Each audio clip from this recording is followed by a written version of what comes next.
Une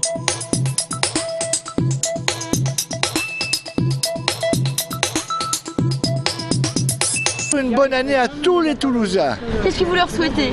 Oh, beaucoup de bonheur, beaucoup d'amour, beaucoup de sous, c'est pas possible, on peut pas tout avoir dans la vie. C'est quoi le plus important? Le plus important, c'est la sincérité, l'honnêteté. On espère que vous passerez une bonne année. Et à toute la clique des pirates et tous les pirates qui se reconnaîtront. Bonne année à tout le monde et il s'agit que les clients soient là pour manger des marrons quoi, pour cette année 2012. Bonjour à tous les Toulousains, voilà, une pensée pour ceux qui sont à l'hôpital d'abord, une bonne santé à tous et beaucoup de choses. À tous mes amis en France, une très bonne année et très joyeuse année. Bonne année tout le monde. Merci. Les citoyens assesseurs entrent en scène demain au tribunal de grande instance. Comment ça marche ? Le contrôle technique, plus tatillon que jamais, la sécurité routière sourit, le porte-monnaie n'est pas content. Et enfin, la TVA à 5,5 ou à 7%, c'est le casse-tête chez les commerçants. Demain à 14 h, le tribunal correctionnel de Toulouse introduira les citoyens assesseurs, soit 160 non professionnels tirés au sort sur les listes électorales qui devront juger aux côtés des magistrats des affaires qui sont punis d'une peine de plus de 5 ans d'emprisonnement et qui portent atteinte aux personnes. Les citoyens assesseurs sont avec une voix de la même nature et la même force, j'allais dire, que les magistrats professionnels. Peut-être quand même vous indiquer qu'ils ont à se prononcer sur la qualification juridique, sur la culpabilité et puis sur la peine. Ça veut dire qu'ils n'ont pas et ils n'auront pas à se prononcer sur des éléments plus techniques qui pourraient être des problèmes de nullité qui, eux, seront tranchés uniquement par les magistrats professionnels. Demain, à Dijon et à Toulouse, ce sera donc une première en France. 2 citoyens assesseurs seront entourés de 3 magistrats, soit en correctionnel, soit en cour d'appel, pour une durée consécutive de 10 jours. Ils toucheront une indemnité de 78 € par journée de présence. Et si vous êtes appelé par la justice, vous ne pouvez vous dédire sous peine d'amende. Depuis le 1er janvier, la liste des 116 points vérifiés lors du contrôle technique a évolué. Sans parler de révolution en la matière, certains éléments du véhicule seront désormais sujets à contre-visite si défaillants. Les roulements, enjeu important, donc ceux-là ils seront à traiter dans un délai de 2 mois. On a d'autres témoins comme les témoins de freinage aussi qui seront à traiter dans un délai de 2 mois. L'évolution elle est logique parce que techniquement toutes les technologies elles sont là, elles sont vivantes, elles sont en mouvement. Pour l'État il n'y aura pas une grosse différence puisque c'est 1 à 2% de contre-visite en plus. Et donc une faible évolution de la part TVA, principale source de revenus de l'État sur le contrôle technique. Dans ce centre comme dans la majorité, le tarif de la visite n'évoluera pas, mais c'est le coût des réparations désormais obligatoire qui va faire grincer des dents. Comptez 150 € par roulement à changer, de 400 à 1000 € pour une paire d'amortisseurs défectueux. Autre point crucial, sujet à contre-visite à compter de 2012, le système de désembuage et le réglage de hauteur des antibrouillards. Enfin, si vous avez l'impression que l'automobiliste qui est en vous ressemble de plus en plus à une vache à lait, vous pouvez toujours devenir motard ou cyclomotoriste. Il reste pour l'heure exempté de tout contrôle.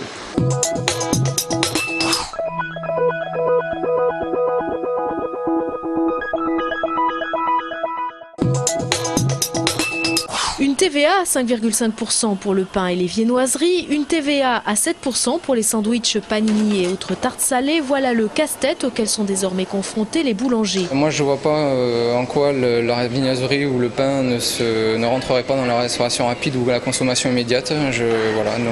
J'attends. Voilà, là-dessus, je ne peux pas vous en dire plus, je ne sais pas. Avant de reprogrammer leur caisse, les boulangers attendent des précisions administratives. Entre hausse du prix du blé et hausse de la TVA, tous ne sont pas prêts à augmenter leur prix. Dans notre activité, la sandwicherie, les gens viennent manger un sandwich, ils n'ont pas forcément le temps ni l'argent. Sinon, ils feraient des restaurants assis sur place. Et donc, c'est vrai que ce n'est pas forcément quelque chose de bon pour nous parce que je ne pense pas pouvoir augmenter forcément mes prix. On va avoir moins de bénéfices, bien entendu. Et surtout qu'il va falloir vendre beaucoup plus pour espérer faire autant de bénéfices. Et dans la galère de la nouvelle TVA, la boulangerie et la restauration rapide ne sont pas seules. Sont également concernés l'hébergement, les travaux dans les logements, les cantines ou encore les titres de transport et les livres. Mais les libraires ont obtenu un délai supplémentaire de 3 mois. À partir d'aujourd'hui, les zones bleues de stationnement s'étendent au quartier des Pradettes, de l'Ardenne et de la Fourguette. Le disque bleu que les conducteurs utilisaient jusqu'à présent est dorénavant remplacé par un disque européen n'indiquant plus que l'heure d'arrivée. Ce sont au total 314 places qui ont été créées afin de faciliter le stationnement en ville en assurant une rotation régulière et surtout pour éviter le phénomène de voitures ventouses. Ceux qui ne respecteraient pas les nouvelles durées de 45 ou 90 minutes selon les zones risquent une amende de 17 €.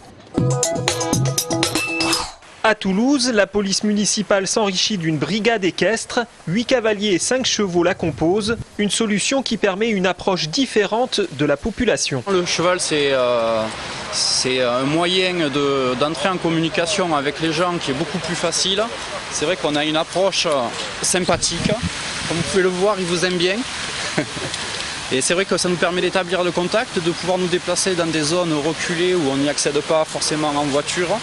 Tous les espaces verts, la Grande Plaine par exemple, je pense aux Argoulets, Sesquières, toutes ces zones-là qui sont un petit peu délaissées. L'expérience a montré dans différentes villes, y compris dans des grandes villes comme New York où ça fonctionne bien, que c'est un moyen efficace en ville pour voir de loin, pour éventuellement la gestion des foules, pas de maintien d'ordre, mais la gestion des foules, les grands événements. Cette brigade patrouille pour l'instant dans les zones vertes, mais il est prévu qu'elle intervienne prochainement en centre-ville.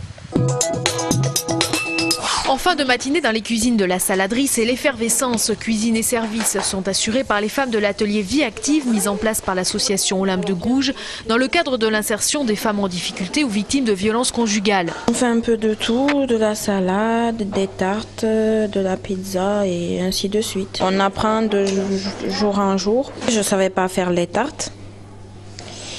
Et les gâteaux au chocolat. La plupart des filles qui travaillent ici, qui habitent ici, on se voit tous les jours, on est presque famille.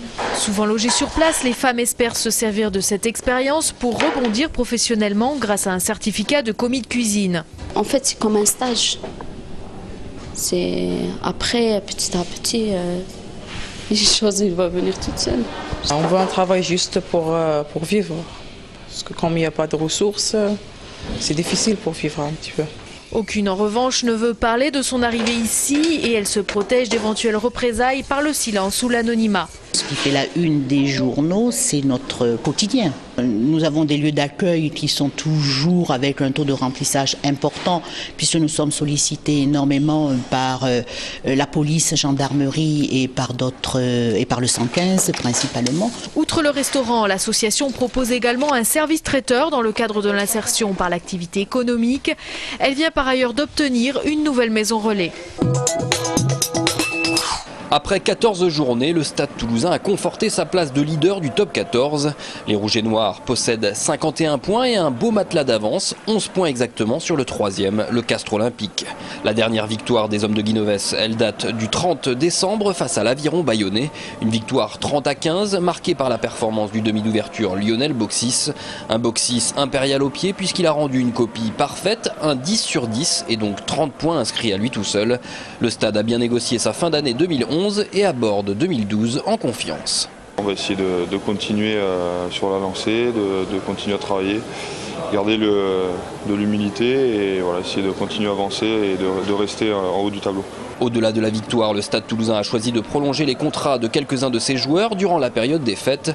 C'est le cas de Yves Dongui en rouge et noir jusqu'en 2014, de Clément Poitrenaud qui a signé pour 2 années supplémentaires jusqu'en 2014 également, et enfin de Yannick Josion qui reste fidèle au Stade jusqu'en juin 2013. La Haute-Volta, ancienne colonie française, a été rebaptisée Burkina Faso suite à son accession à l'indépendance en 1960. Ce nouveau nom, issu de la combinaison des 2 principales langues du pays, le djoulé et le mouré, signifie la terre des hommes intègres. La photographe Alice Favre a profité d'un séjour humanitaire dans ce pays d'Afrique de l'Ouest pour réaliser des clichés témoignant de la vie quotidienne de ses habitants. Le centre d'animation des Chamois accueillera l'exposition La Terre des Hommes Intègres jusqu'au 6 janvier de 9h à 17h. Pour s'y rendre, prendre le métro ligne B, station 3 Coquelus. L'entrée est gratuite.